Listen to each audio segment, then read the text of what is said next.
Nagmahal ka na ba at nag-antay?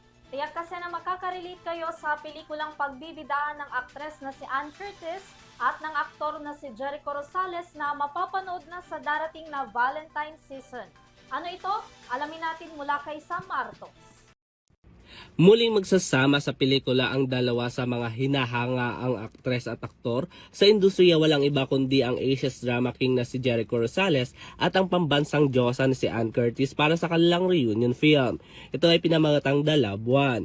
Sa social media post ni Ann, ibinahagi nito ang official trailer ng kanilang pelikula na umabot na sa mahigit 2.5 million views sa Facebook. I don't feel like I'm enough. I love you.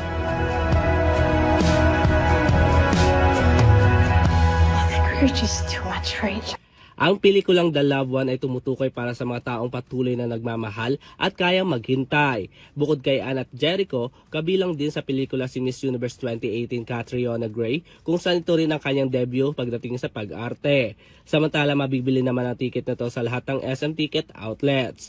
Ipapalabas naman ang The Loved One sa darating na buwan ng mga puso, February 11, 2026. Para sa EuroTV Showbiz Balita, ako si Sam Martos, sumasaludo sa bawat Pilipino.